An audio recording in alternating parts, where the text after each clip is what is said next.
This is Alabama Politics with Steve Flowers, an in-depth interview with Alabama's top political newsmakers.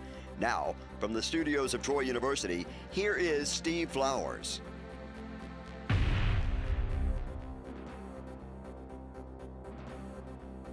I'm Steve Flowers, and welcome to Alabama Politics.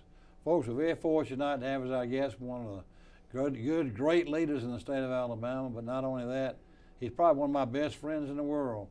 We talk politics and we talk it seriously all the time. I bet you I've known old McArthur all my life just about. I've known of him. Our families go back generations as friends and probably related, and we're both from the Wiregrass area of the state. He in the deep heart of the Wiregrass. Anyway, we won't talk about his illustrious career, but his last 30 years now, is it not, Mac? Well, had fortunate to be at ASEA for 24 years. 24 years. 24 years I'm getting ahead of the schedule. He's been head of the Alabama State Employees Association. Chief cook and bottle washer, too. He doesn't have a whole army of lobbyists. He does his own lobbying, runs his association, and everybody reveres him around the state, especially old friends like me. We revere old Mac McArthur. Good to have you on, Mac. Tree, thank you. Appreciate you letting me be here. We do this periodically. I know we've done this before, but some of y'all may not know this, but when you see the beginning of my show, the gentleman on the steps from me is Mac's daddy. That's how I've known him a long time like I have Mac. But let's tell our viewers about your family growing up in Ashford and how we were intertwined. Alabama's a big front porch. Yes, sir. You know, some of us are closer than others, but I can go anywhere wherever I go in the state. Someone say, "Well, I didn't know that was so and so." You know, kin to them. Everybody's got some kind of tie to everybody. Your uncle and aunt live next door to my mama and daddy, and they all in Ashford. And they all taught school together, and I slipped up and called you by your nickname when we started the show here just then. But that's all I knew to call you till you were in the legislature. I still get it, legislature. My folks were from down there. Tell everybody, some movers out in Montgomery, I know where Ashford is. Ashford is 8 miles from Florida and 8 miles from Georgia, about 4.5, 5 miles south from the nuclear plant, and 8 miles south of or southwest of Dothan, southeast of Dothan. You think that when you were first growing up in Ashford, most people, it was like a small town. Everybody had this regular thing like you would in the city, but the impetus was agriculture, wasn't it? Yes, it was not unlike the town of Mayberry that was depicted. You had the barbershop, you had the local businesses. My uncles ran a farm supply business. And that was started by my grandfather. He was a mule trader and led into that. And it was quite a little vibrant town. It had 2 banks and 2 grocery stores,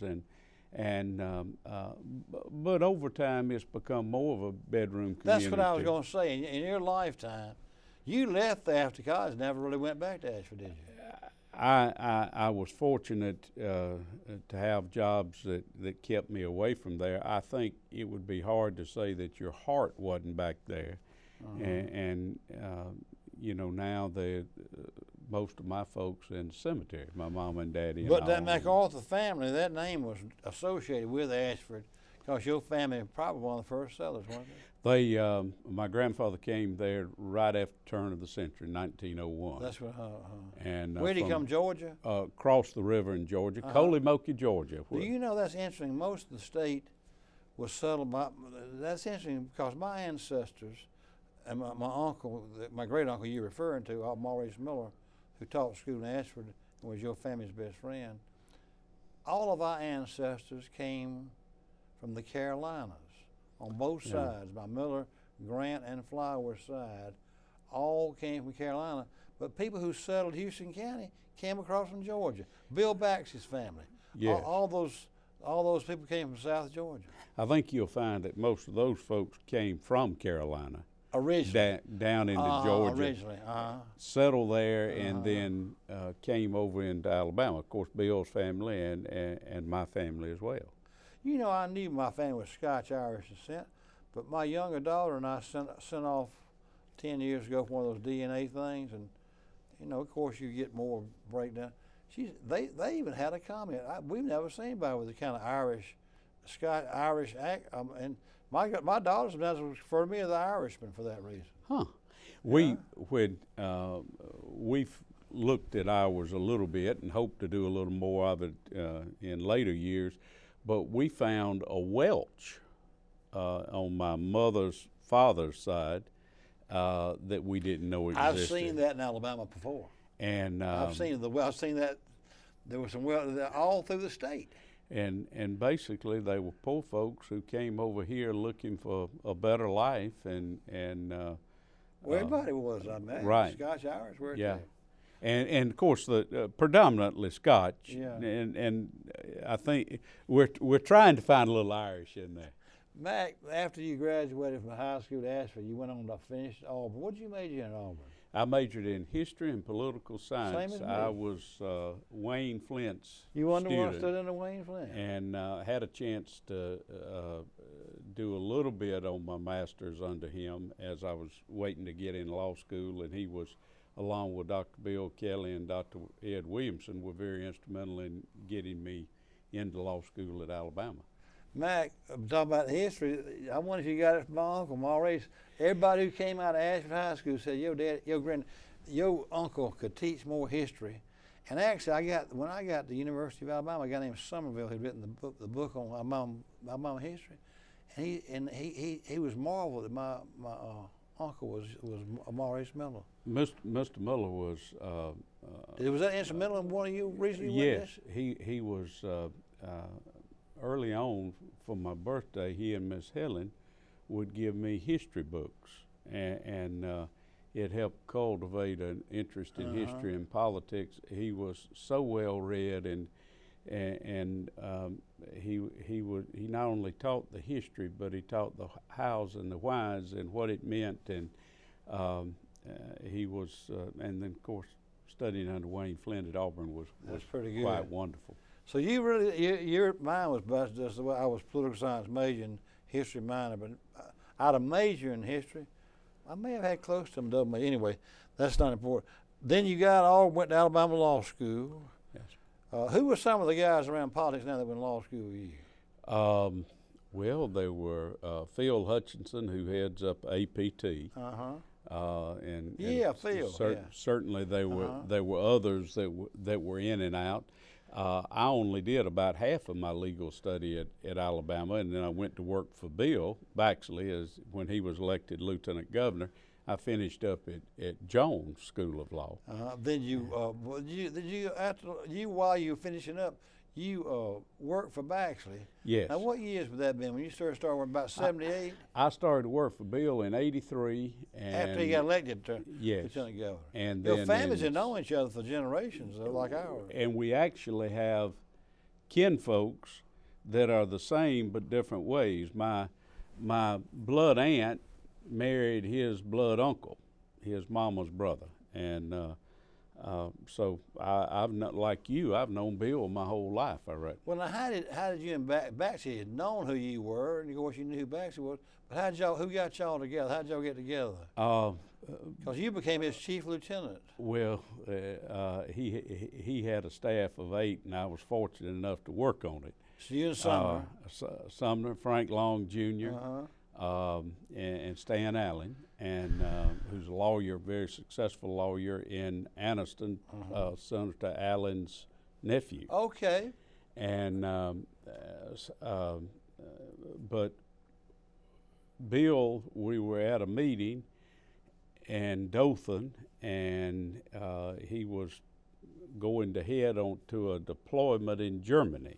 National The Guard. primaries were different. They were in September. He didn't have anybody in the runoff, and so he was, and didn't have an opponent in the general, and so he told me he'd hire me if I'd finish up my degree at Jones, and I was fortunate enough to. And best 4 years, you couldn't dream of having a better work environment. He was still Attorney General. No, he was Lieutenant Governor. Yeah, that's right. And, that's right. Yeah. he was so very good to me, and you couldn't be around him that you didn't learn a whole heap. Now, did you go straight to Tuskegee after? I became an assistant attorney general. After Bill left? After Bill left, and in the merit system? At mental health. And it was a great opportunity with Emmett Poundstone, and who was general counsel and associate commissioner. And you know, here's some files, let's go try these cases, and it was a great learning process. And then I went to Tuskegee. You were DA over there for about 2 years. For 5 years. 5 years. And it was being deputy district attorney, county Who's prosecutor. Who's with Macon? You got Macon, you got Tallapoosa, you got Chambers, and you got Randolph. Well, that is a diverse circuit. Very pretty diverse. Big one too. And of course, in Tallapoosa, you have 2 courthouses, Alex City and Dadeville. So it's almost like having 5 So you were like counties. back, you prosecuted the wayward criminals of those 5 counties. That's a pretty big job, 5 counties. Well, we had Did you live in Tuskegee? We spent a great deal of our time in Tuskegee, the vast majority. But you live of in your time. place at Pike Road where you live now. And yeah, so y'all live at Pike Road before it's popular. We've been out there 21 years. Well, see, that's where you and old Barfoot, Barfoot's originally from there. Now, Senator Barfoot, his family goes back generations there in Pike Road. You know, Barfoot and I are kin through that Montgomery Grant. That's right. The Grant. That's right. You know, our ancestors on the Grant and Barfoot's married. See, China Grove really is in Montgomery County. Right, it's right on the line. Where my mama's people are from, and Barfoots they're all the same generation. Our ancestors were not only related, they went off the Civil War together. Oh, really? Yeah. Really? Well, I'm sorry I interrupted you about that. No, but y'all were living in Pike Road the whole time. Huh? We have been fortunate enough to live in where we do now for 21 years, I think it is. And when we moved there, it seemed like it was out in the country. Now it's in the middle of the city, I think. Senator Barfoot said the same thing. Y'all are both the natives out there. Been there long as anybody at home. Gordon Stone may be there as long as y'all. Yeah, Gordon's, I get up every morning and look at Gordon Stone's horse across the field over there. He still got a horse. Yeah, got a paint horse, and of course he's been mayor for whole time. Yeah, a tremendous amount of time, and I think Pike Road's the fastest growing city in the state. Mac, now one thing too, after you left being DA over in that big old circuit, that's when you became ethics director, wasn't it? I left and became ethics director, which was ethics commission. Ethics commissioner, which was Whit Armstrong was the chairman, and Dean Buttram, who later went on to be a federal judge, Frank Basin, Jim Purcell, of course, the famous developer of the Vigoro fertilizer that has been so nationally famous, and it was a tremendous opportunity. I enjoyed it greatly, and I decided I wanted to run for Attorney General. What year was this been? At 98. 98. And you know, we ain't gonna tell that story about your name ID. Yeah, my name. You know, you see your name in the paper a couple of times, and you think everybody knows you, and then you realize don't nobody know you. No. And everybody legislates things. They got your name ID because they may have passed the bill or something. Man, and you know, you kind of want to have Sunday lunch where your mama, where you can find somebody that does know you. But shortly thereafter, after didn't win the Attorney General's race, I had the chance to go to the State Employees Association and had been there ever since. 24 years. 24 years. 24 years. Mac, you know, this was a good year, though, and as we begin the new fiscal year, get ready to, people don't realize what a great year you had as executive director. I'm not giving you all the credit. I'm just saying your association. Go over, as we begin to look forward to the new fiscal year, what happened for your state employees in this year's budget. And Steve, I think you have some longevity stuff too. You have to give a lot of credit to Governor Ivey and her finance director, Bill Pooh. Liz Fillmore, Chief of Staff, William Fillmore, Legislative Director. They came forward with a number of issues that would help state employees. You had two budget chairmen in Greg Albritton and Steve Klaus who championed state employees, and you had people like Bobby Singleton and Kirk Hatcher and Will Barfoot who championed these issues. State employees saw a 4% COLA. State employees saw Let's go slower. That's not an insignificant thing. No, it's 4% cost of living, y'all. Everybody around government prefers things with. Yeah, and I catch myself doing that. A cost of living. A raise. You raise 4%, which is given our past 10 years' experience in the general fund, is awesome. It hadn't happened that many times. Right, and of course. So a 4% pay raise is pretty good. What did the teachers get? About the same? The teachers got the same thing, and of course, if you're a state employee making $40,000 a year, that's $1,600 in your pocket, and that makes a lot of difference. Also to see your health care funded, also to see your retirement was there more money having to be going for the health care funding?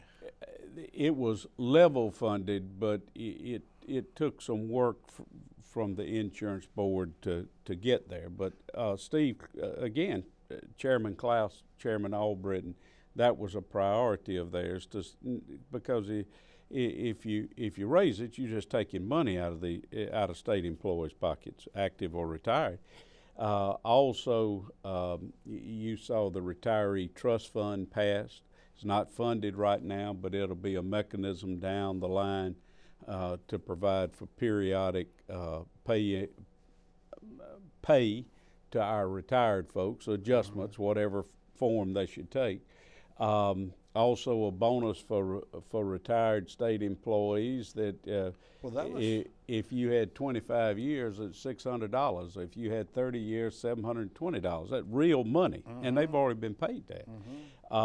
Also, adoption leave was added, as we see across the state that was such a big thing, and maternity leave was properly classified, and then you see an issue that Representative Ellis from up in Shelby County championed, which had to do with if before this session, before the governor signed it, if a state employee was eligible to retire and died, their spouse got half of their pension.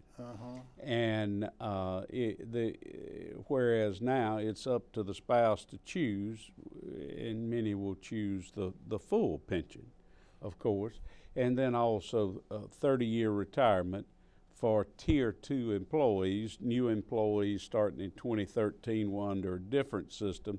That's just a fairness, and it will have a big effect, we think, on retention of employees. Matt, I just here thinking about something I never have thought what I ought to know. All the local policemen in the state, or not all of them, but most of them, have their retirement in the retirement systems of Alabama. As do every fireman and the county commissioner. They're eligible to, and so the majority probably do.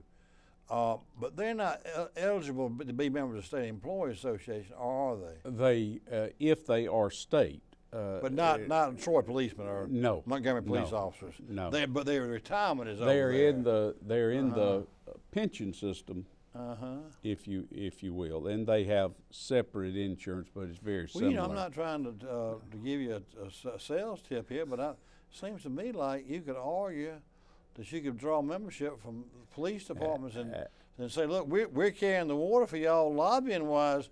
We're helping you. And even hire a person within y'all's group that was the thing that would be the person that would be going after their benefits and making sure their retirement. Absolutely, and I think there is. They've got the same interest your people do. I think there's a heightened interest, whether you be a state employee or anybody in the retirement system, and there are, I think, 300 and something thousand when you figure education. Is that total retirees and active people? I think that's total, those that People are are active. still working. And those that are retired. And certainly that is a large number of people who have a vested interest. And every taxpayer, one of the things that some people don't really get to is our pension system and our health care system are not only good for the employees, they're good for the taxpayers. Our health care system is, for state employees, is the third cheapest in the country. Our pension system is one of the most efficient in the country. They have the absolute lowest cost of their investments of any other public pension system in the country. They typically are among the top pensions in returning money, so it costs the taxpayers less. So it's a good deal for state employees. It's also a very good deal for the taxpayers. How many members do you have, ballpark? Tree, we have something over 16,000 members and their families. How many would AEA have? I haven't seen their numbers, but there's so many more teachers Than there are state employees. it'd be a number. A lot more. Yeah. And certainly out of a different budget, and we are one of the few states that have. There are only 2 or 3 states that have 2 budgets. Is there a figure that says what the average state employee salary is? Well, there are some figures that say it's around $50,000. I think most of the people. Well, you can put savings in there. You see? Yeah, and I mean you. Well, he didn't teach us. The teachers. You start seeing those numbers get skewed quite quickly. So the number's something less than that. Yeah, but having said that, the question I was trying to think about. And I know your members and your state employees do not realize what percent of their salary is in benefits, retirement and health insurance. Because over the years, that's what you and Dr. Hubbard have fought for. And I've always wondered if the teachers and state employees are really appreciative of how much they have saved. You and Dr. Hubbard have saved your membership over the years by saying, okay, we don't have enough for a pay increase this year, but our teachers' salaries, insurance, our employees' insurance is going up. Can y'all at least make that up for us?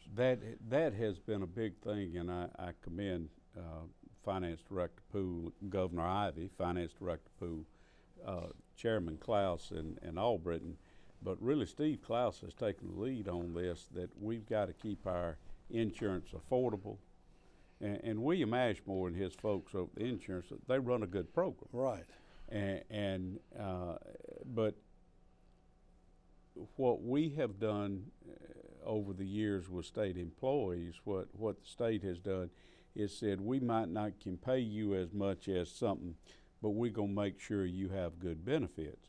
The problem you run into, if anybody says, well, we're going to whack away at these benefits, then that formula hasn't worked, and you see people dropping out. What you see today with these jobs, where you're talking about a corrections officer, or you talking about a DHR worker working with abused children, or you talking about a highway worker out there, these jobs are getting harder and harder. Their workloads are going up. There are fewer state employees, significantly fewer than they were even 5 years ago. There's the latest numbers that we ran for a 5-year period of time, we're down just about exactly 10%. It's 9.99% that you're down. So these folks are state employees are having to work harder with less resources to do their jobs.